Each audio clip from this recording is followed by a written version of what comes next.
This video will look at the second dimension of analysis that we look at with financial statements, that of liquidity. Let's get clear on what we mean by liquidity. Liquidity refers to the availability of cash and near cash, in other words, assets that convert quickly into cash, and look at them in relation to the size of short-term liabilities that might need to be paid.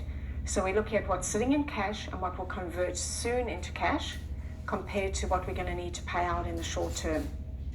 Liquidity is a short-term measure. It's not a measure of long-term survival of the organization. It's not a measure of profitability. It's a measure of whether this business can pay its debts in the short term. Even though it's short term, it's a very critical ratio because many organizations who fail because of liquidity issues, not necessarily profitability issues. Let's recap how profit is different to cash. Remember, profit looked at revenues minus expenses. Only 2 out of the 5 elements. And those revenues and expenses are done on an accruals basis. Cash is impacted by earnings and payments, so revenues and expenses, but some of them may or may not have actually been realized in the form of cash. And in addition, we've got 3 other elements affecting cash, which is our assets, the acquisition and sale of them, loans or liabilities, both taking them out and repaying them, and our equity, money coming in from shareholders and dividend payments. Those things don't affect our profit calculation, do affect cash. So when we look at our cash flow or our liquidity analysis, we're going to look at 2 ways of examining it. One is going to say, how much cash do we currently have? The other looks at what is the flow of cash over time compared to what we need to pay out. They give us different perspectives, but still coming back to the same concept of liquidity. Now, again, your textbook covers some key ratios. I'm not going to repeat those key ratios, but what I'll do is I'll have a look at some of the liquidity ratios for more recent figures than your textbook have, and we'll see what they look like and examine the results coming off those. Let's go to JB Hi-Fi's liquidity calculation. We'll recap the quick ratio, recalling that the quick ratio is calculated by taking our quick assets, the quick assets being cash plus accounts receivable. This is money either in cash or will be coming into cash in the very near future. And we divide that by the current liabilities. Going to the 2018 financial report of JB Hi-Fi, I've taken the cash figure of 72, added in the receivables of 204. You can see I've rounded there just to keep the calculation simple. And then we divide that by the current liabilities of 917. You may wish to open up JB Hi-Fi financial statements and then you can follow these figures as you go through. When I do that calculation for 2018, we get a result of 0.3. That 0.3 means for every $1 of current liability that the organization has, they've got 30 cents in quick assets available to pay that $1 of liability. I redid the figure as well for 2017.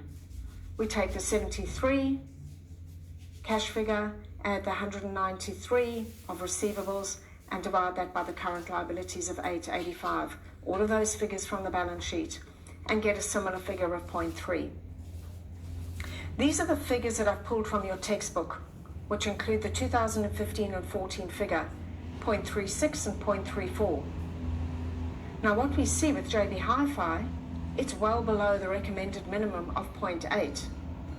So we could conclude that the liquidity of JB Hi-Fi is extremely low. Now that on its own is not enough information, but certainly something that warrants further attention or further exploration. To do that, I examined some of these current liabilities, and I saw that one of them was the deferred revenue. Now, if you recall from accruals, the deferred revenue reflects money that's coming from customers, but what's not yet been earned. So this could be gift cards that haven't yet been redeemed. We're only allowed to show those as revenue once the card is redeemed, even though the money is sitting in cash. So with our deferred revenue, we're never going to actually have to pay the amount. We will rather just earn that as people come in to claim the goods that they can get off the gift card. So what I did is, to get a clearer view of what will actually have to be paid out of the quick assets, I removed that item, which is currently in the current liabilities, from the calculation to get a cleaner sense of what is the actual cash payments that are going to need to be made in the near future. So you will see my numerator over here is exactly the same as it was in our quick ratio, but I've subtracted out the deferred revenue from the current liabilities. And I did that for 2017 as well. So now in the denominator, I've only shown those current liabilities that we believe we will actually be paying out in cash. It changes the ratio to 0.35 from 0.3. So it's somewhat of an improvement. Similarly for the previous year, remember, the higher this ratio, the more liquidity the organization has. It's still well below the recommended minimum. On its own, I guess one could go, could be considered a cause for concern.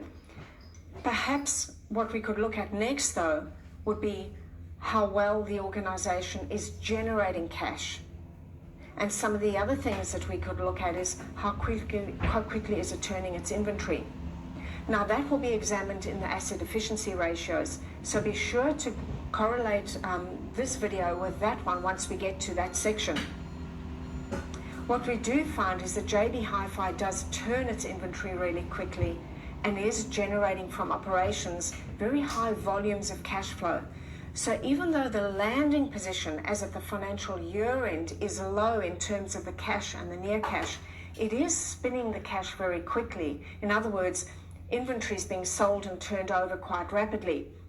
So it may well be able to meet its liabilities, the short-term liabilities, the current ones, as they due. But this does rely on the organization continuing to turn its inventory at a really high rate. Otherwise, as we can clearly see, that level of liability is quite substantially higher than what's sitting in cash and in near cash.